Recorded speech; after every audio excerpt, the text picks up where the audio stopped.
Kita semua yakin Nabi Muhammad bersifat dengan 4 sifat: siddiq, amanah, tabligh, fatanah. Tabligh itu salah satu sifat Nabi. Kenapa kita benci? Kalau kita benci sifat Nabi, adakah kita ni orang beriman pada Allah Ta'ala? Tetapi kita tengok di akhir zaman, saya pandang usaha dakwah ni bukan sekadar menyampaikan, tetapi sebenarnya inilah tempat untuk umat akhir zaman bergantung.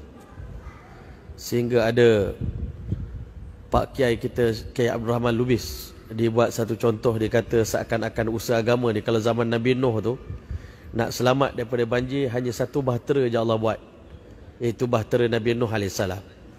Siapa tak naik bahtera tu, walaupun dia anak Nabi, dia akan tenggelam. Di akhir zaman ni banjir fitnah. Tuan-tuan tengok, ulama-ulama pun kebingungan zaman sekarang ni. Ulama pun tak tahu nak pergi ke mana, nak bawa umat ni ke mana pun tak tahu. Tetapi dalam keadaan itu, di tengah-tengah hiruk pikuk manusia ni, Allah Ta'ala datangkan usaha agama ni melalui fikir seorang alim yang kita akan jumpa dengan Dajjal, dengan Ya'juj Ma'juj. Fitnah-fitnah yang orang alim pun tak lepas, jangan kata orang biasa.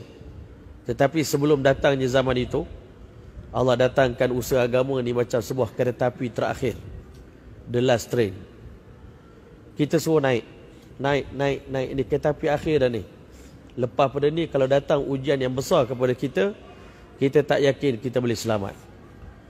Walaupun yang buat ni ada yang keluar, patut berhenti balik, sejuk 10 tahun, 20 tahun sejuk, tapi kita tetap bagi semangat, naiklah bahtera ini. Mudah-mudahan di akhir zaman ini, kalau kita seorang-seorang, hancur kita. Tapi dengan berjemaah, insya-Allah Ta'ala, Allah pelihara kita.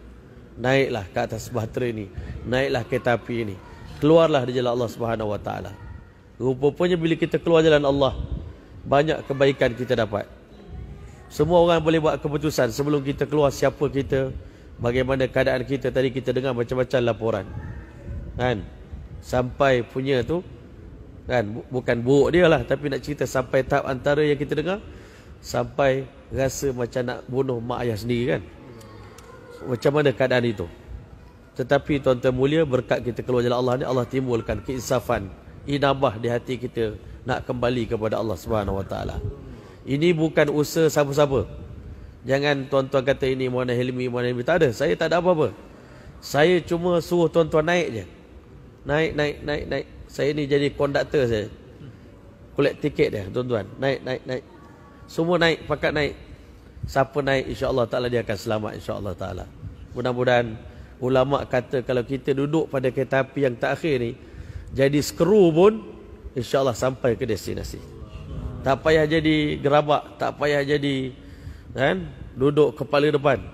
Jadi skru pun, asalkan duduk pada kereta api itu, insya-Allah Ta'ala sampai ke destinasi, insya-Allah.